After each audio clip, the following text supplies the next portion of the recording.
yeah, I went to university and then started my career with In India? having an NGO, and then after graduation a radio station, and within this radio station I met my husband like as a business partner, and then last February 2020 we got engaged as well. We made nikah, that religious type. So and then the same month, and then later on being mayor and challenges, threats of Taliban, life got totally changed. And most importantly, within these changes of my life, my dad was the most amazing person and powerful person on my back. He was always pushing me so strongly, and he was like never afraid of these threats. Do whatever you love, and he was proud of me. Every news, everything about me, he was putting it on his Facebook. Really? And he was writing, my beautiful daughter, he is doing this. My smart daughter, she's doing this. My great daughter, she's doing this. So full all my pictures within his Facebook. And he was badly proud of me. So yeah, this happened, and then the month, last November 2020, my aunt came to Kabul from Germany. And, okay, we were married, but we never had a party. So because I wanted my aunt to join me for that party. So, I was waiting for that. November, my aunt was there and everything was so cool. Within all stupid things that I had with my professional life, but family life was so cool. Once my aunt came to Kabul, I met her, and I went to my office, to Wardak. At that time I was my officer. I went there, and I was for 1 week nearby. I was there. At the end of week, at the weekend, I started commuting home. I was on the way that I got a call from my driver that your sister is crying. And when I called my sister, she told me they killed dad.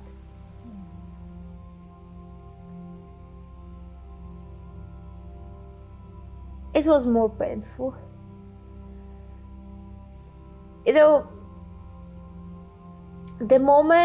The day actually, that my aunt, my family, all wanted to surprise me with a wedding dress that my aunt brought it for me from Germany. And with the dress that my mom says your dad put it on a hanger and he was carrying it, and he told me that, oh my God, this dress is so beautiful, so she's gonna look so beautiful with the dress. The same day I got surprised, but it's something different.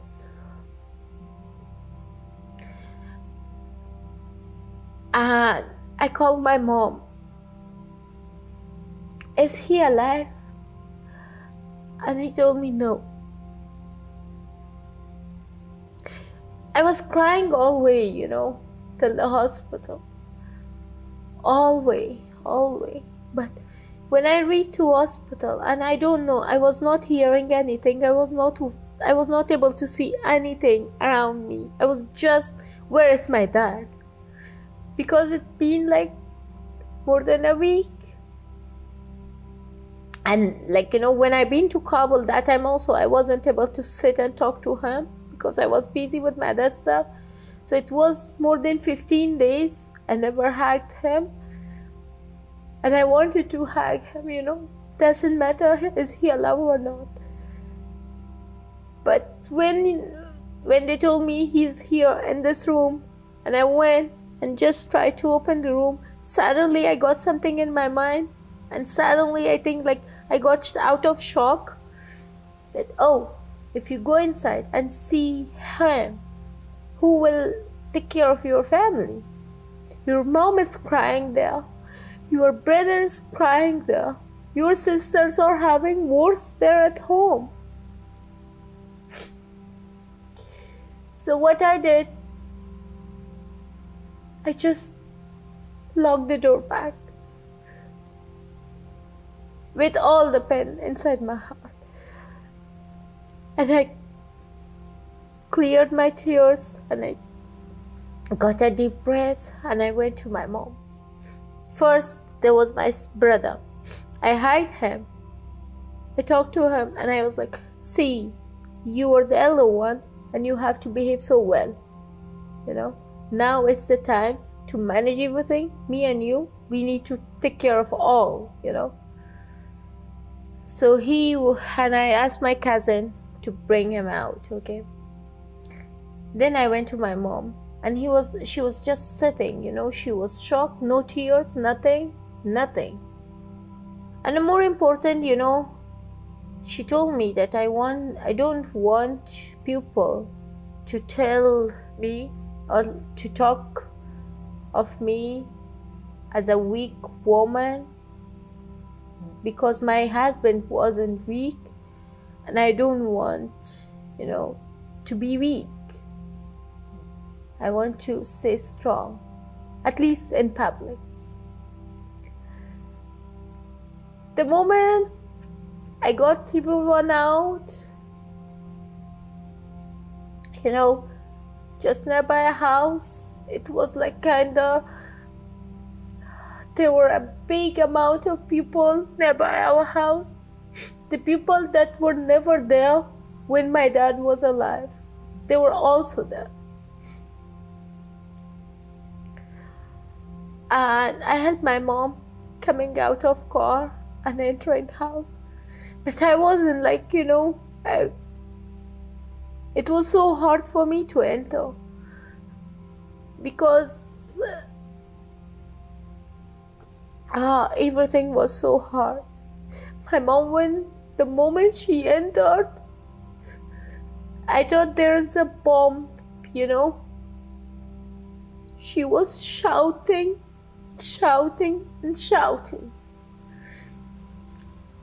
I lost my dad in a time when we were thinking, okay, everything gonna be good. Everything gonna be fine. We will have a normal life after this. It's me and then my brothers and then my sisters and we will have everything settled. But suddenly something happened. And instead of being surprised with a wedding dress, I got surprised with the dead body of my dad. So, after a few moments sitting inside car, my husband came to me that you have to go in and you have to be strong. And I got in and I was hugging every one of my sisters and telling them that please stay strong, at least for mom. We don't want to lose her, but if with more pain and tears and everything, maybe she gets shocked and we lose her, so it will be more worse. And so it got another day and they brought my dad. It was first time my dad entering our house with no voice, with no noise, He was silent. He never called me. He never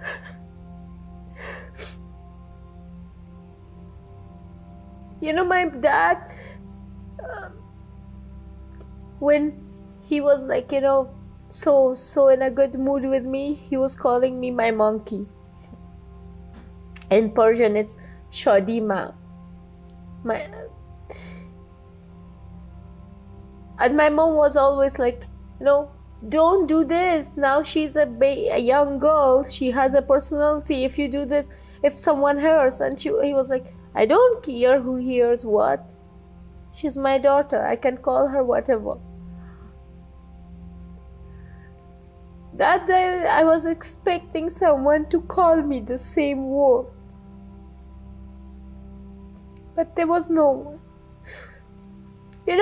I got 3 attacks on my life. 3 armed attacks. Once I was like, I just saw them stepping to the main road, carrying an RPG, and they tried to shoot RPG, but my car was having a big speed, so they couldn't succeed with that. They fired and fired and fired. Like I saw, it's death, you're gonna die. But I never feel this much weak, because I knew there is my husband with me and my dad in my back, I was always telling my husband, like, see, I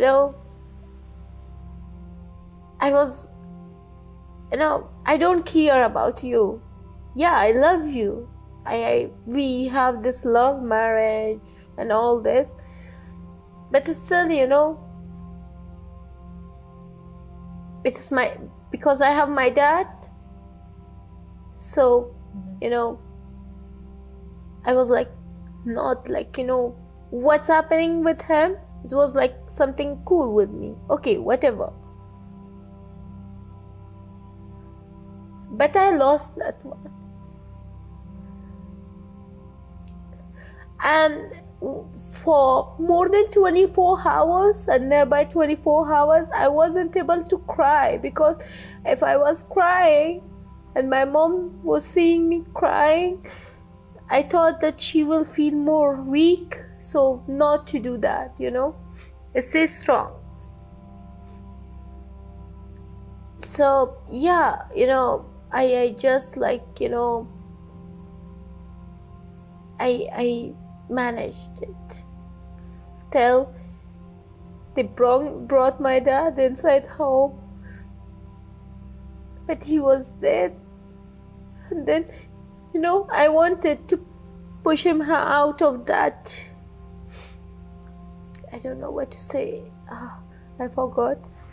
Like in a coffin? Yeah, a coffin. I wanted to bring him out and to hug him, with all the blood that he has a cell, He had a cell, big amount of blood, But I wasn't able to do that. So then there was ceremony for him, and then they got the cemetery, and, I argued with everyone that we have a cemetery in village, family one, and I asked everyone, no one has the right to, put our dad there, because it's so far in a village and we are not able to go there. So he needs to be here somewhere next to our house, so I can go all the time there and meet him. And then, when everything got back home, and like at the end of the day, it was nearby 5 o'clock at the evening, and I asked my husband, I want to go. I was first one meeting him there. There I cried.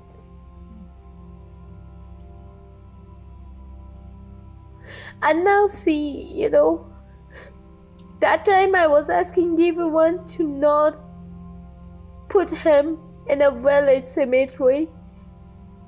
That was inside the country where I was living, but it was in another province.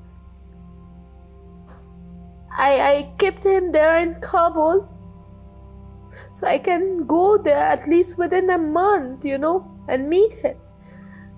And now see, stupid things happened, and I don't know when I can meet him. I got so far away from him. Last, before this everything happened, I think it was 2 weeks before this, I went to a cemetery and we had National Flag Day. Me and my husband, we bought a flag and we put it there on his cemetery.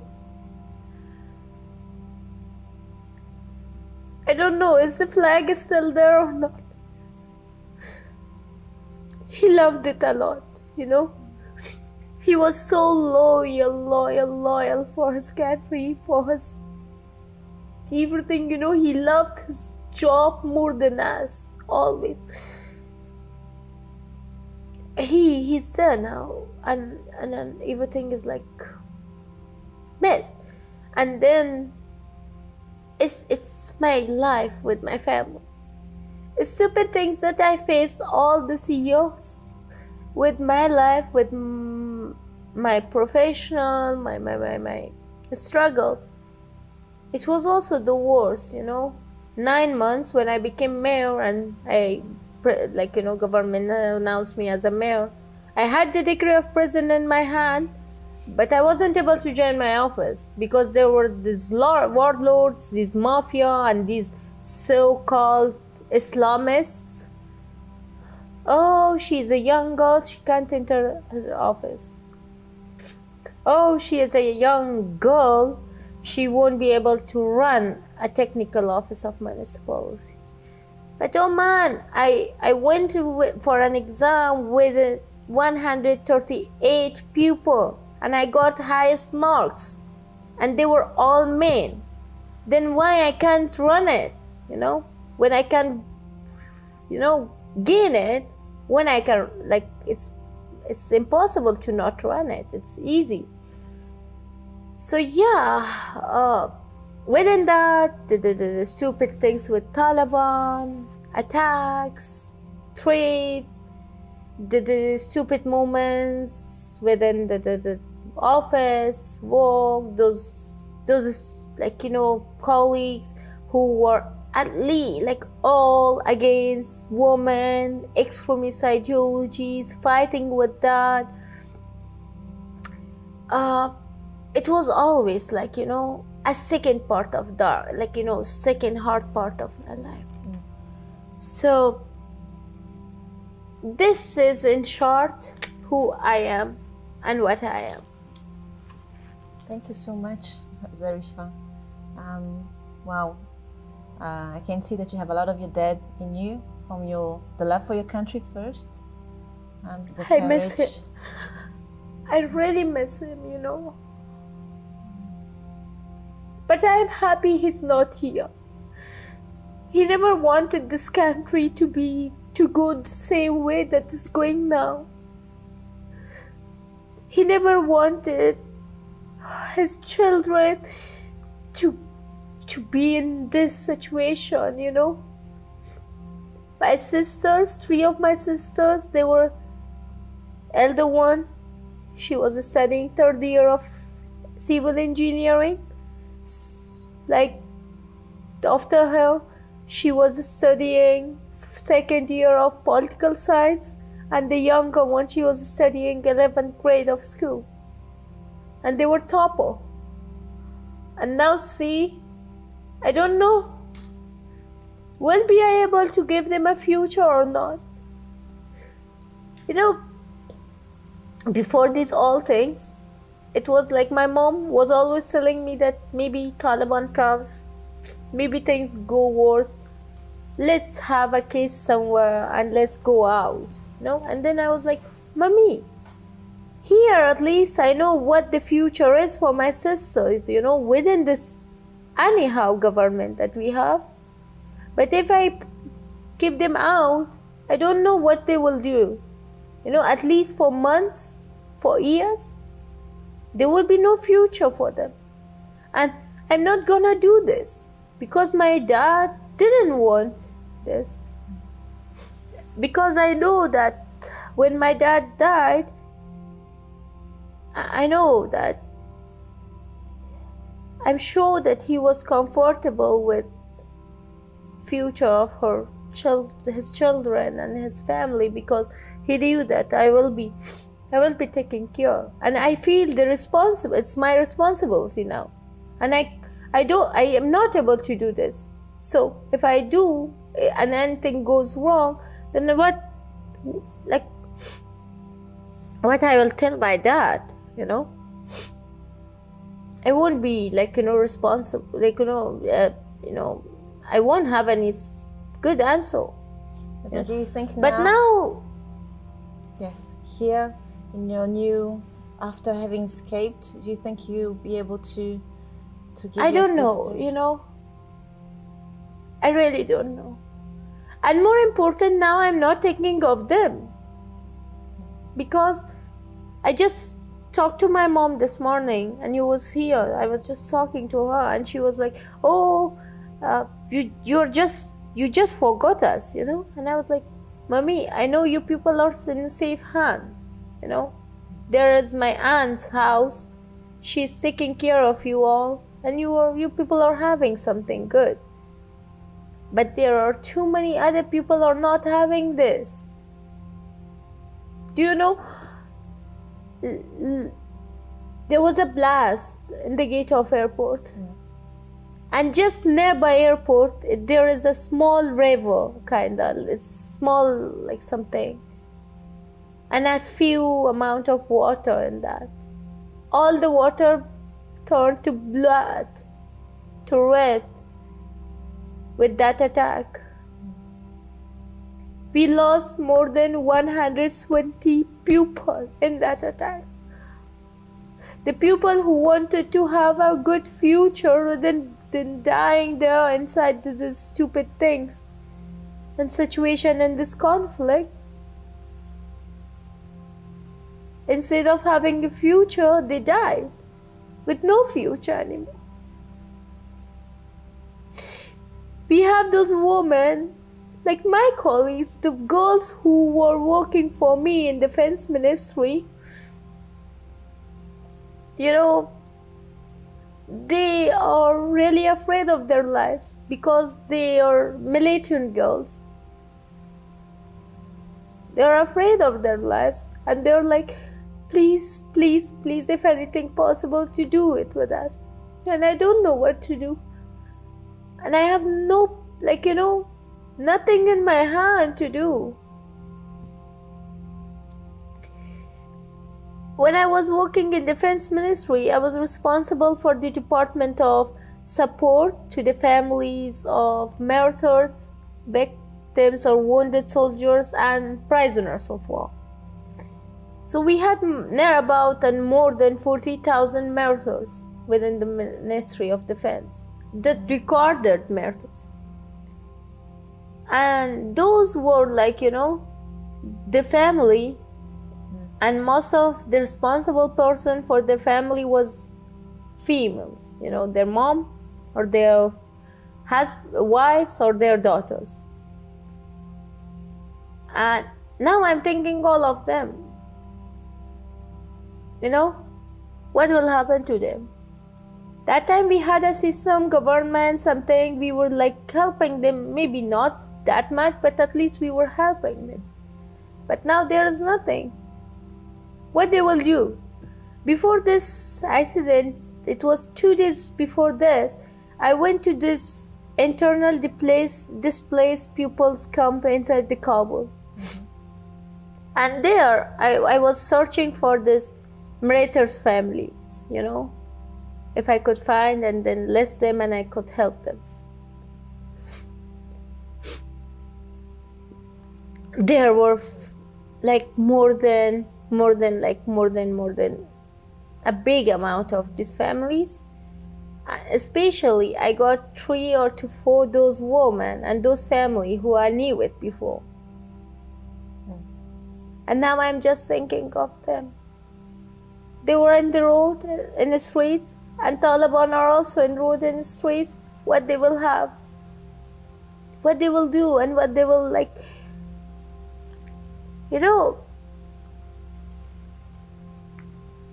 when I ask people back home, what's up?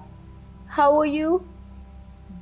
And I'm like back, asking myself how stupidly I ask something.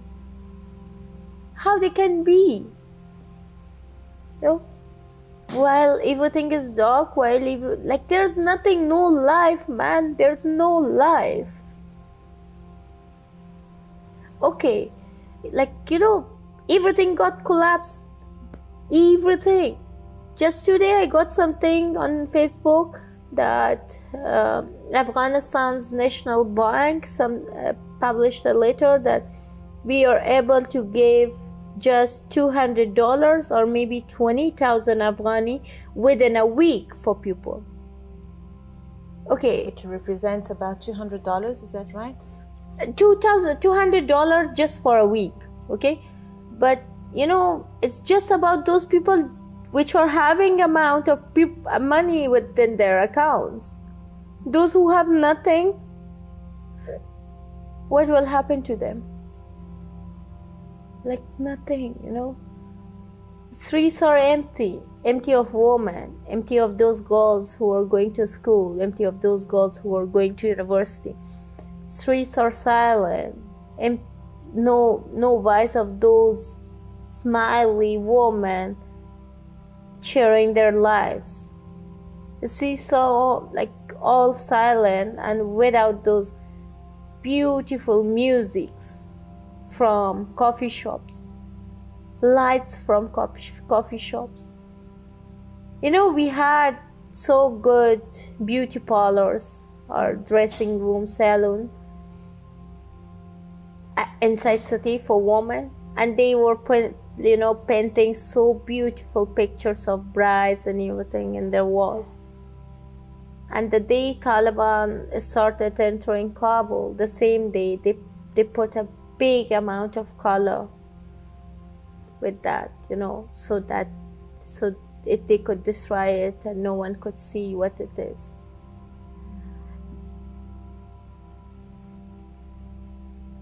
They destroyed, they tried to destroy women's, presence. Doesn't matter, it's on streets, it's on social level, or it's in the wall. And what really makes me go through pain and then grief is that I'm not there, When you're in ground, when you are in between of them, at least you can go and talk to someone, Sometimes talking to people is also something so good that you can make it to them. But I'm not able to do. And I don't know whom to talk first, There are a big amount of people who I could share the pen with first. But now you're going to be their voice, Zarifa. Now, I told you, I'm not like aware what my family is doing, how, and I'm just busy with interviews, with speeches, with talking to people, with meetings, with offshore, just to be their voice, The only thing that I can do, just raise their unspoken voice flag to the international level, to international media, to politicians, at least to those people who really don't know what's exactly in the ground in Afghanistan. We had women negotiators within the negotiation team. But now Taliban are guarding their houses in Kabul. And they are so safe, while Taliban are beating normal women in the streets. So it means that they had everything for themselves, not for a nation, not for a woman. Now what I am rising is just like, I want to talk to them. I want to talk to Taliban. Because if they really want to have a government, recognition by international community and everything, they're not able to do it without women. Because I have a simple logic for that. Man, Men are just busy with fighting within Taliban, Daesh, Muqawamat, Mujahideen, blah, blah, blah, blah, blah.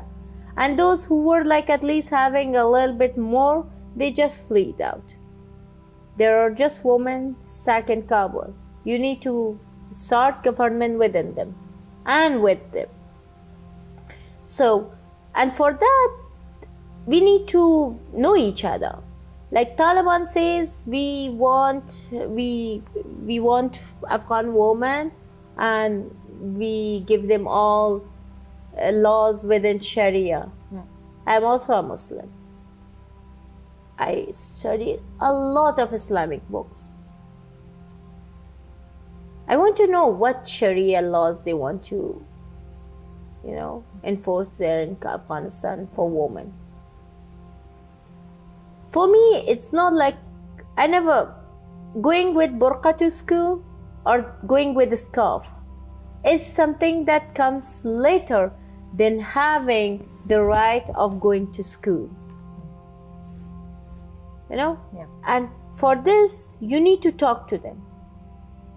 They are also human beings, man. Okay, whatever they did in past, however, whatever, they killed my dad. They tried to kill me. They destroyed everything I had, man.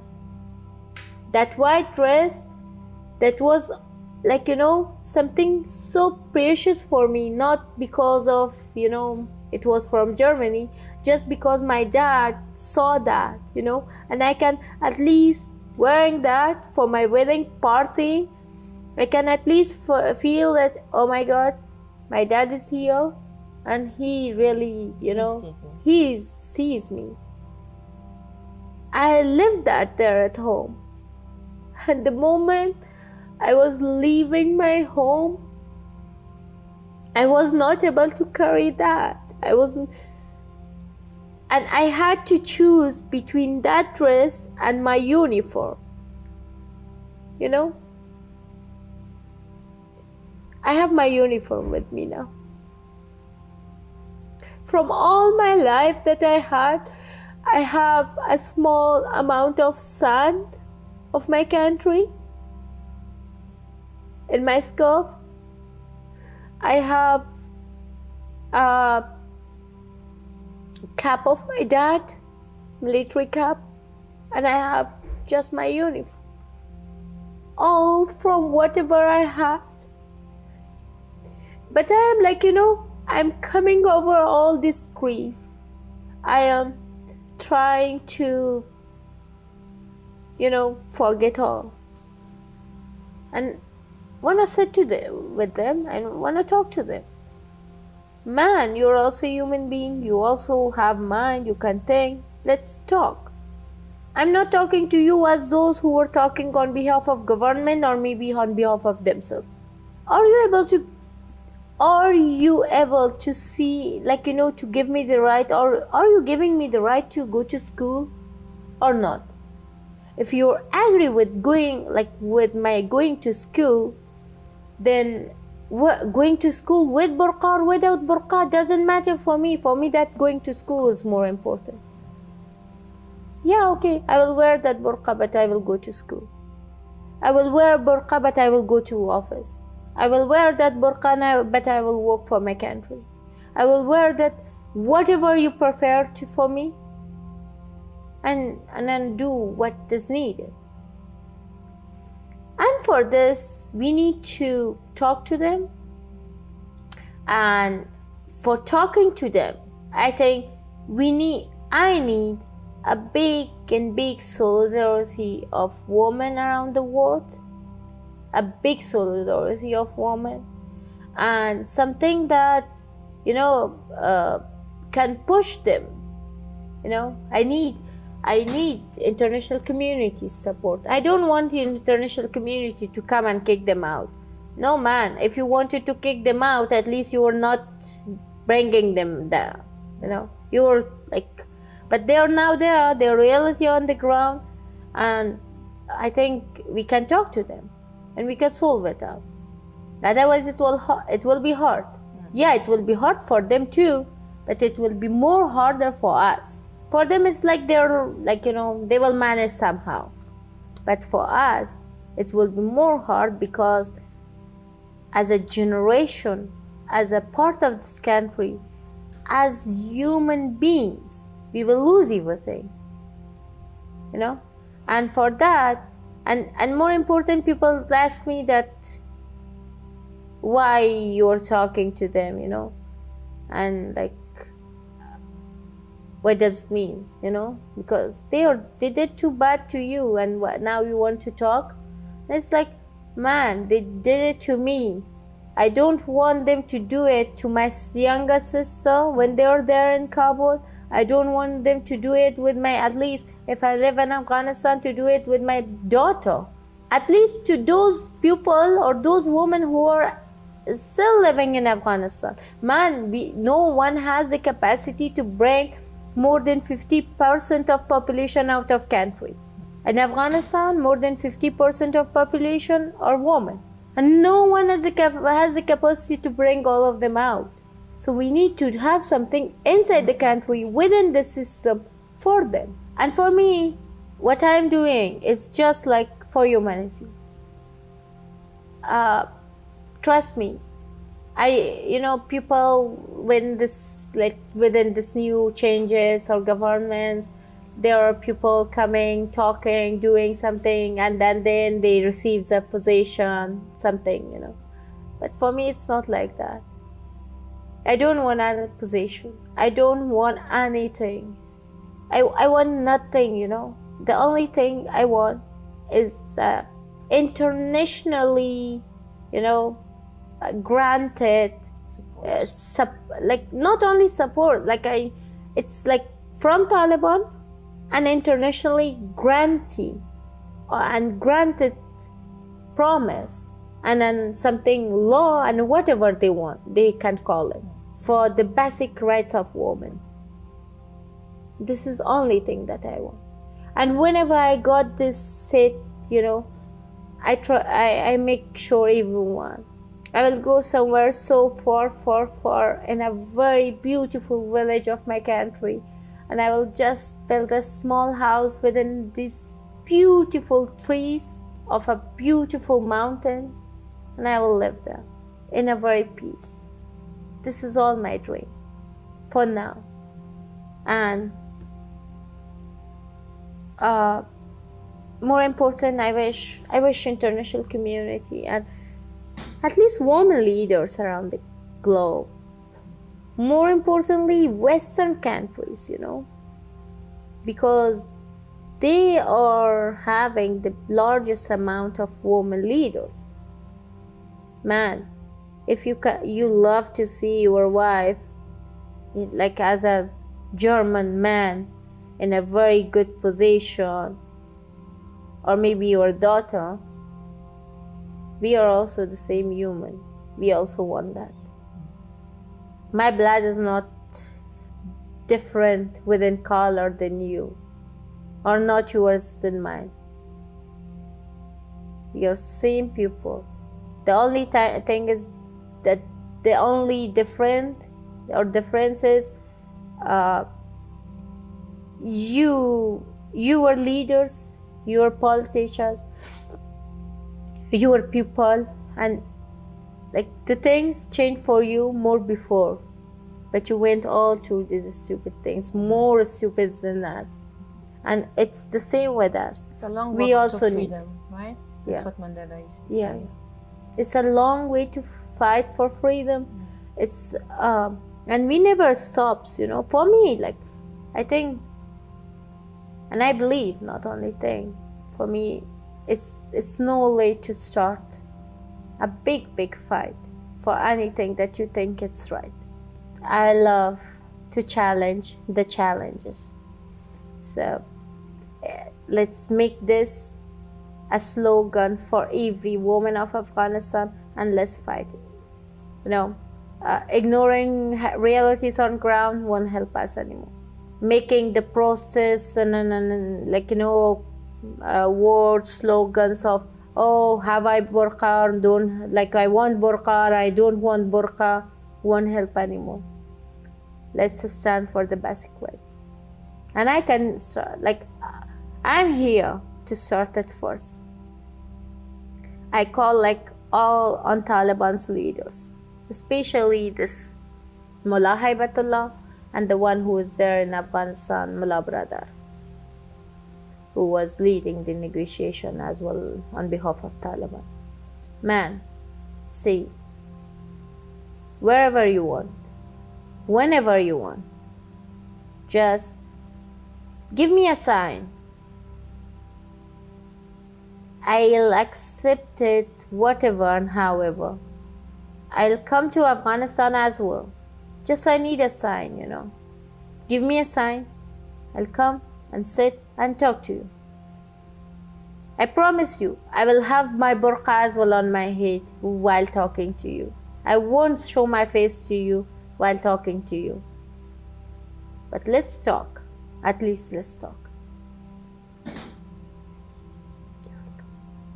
Thank you, Zarifa.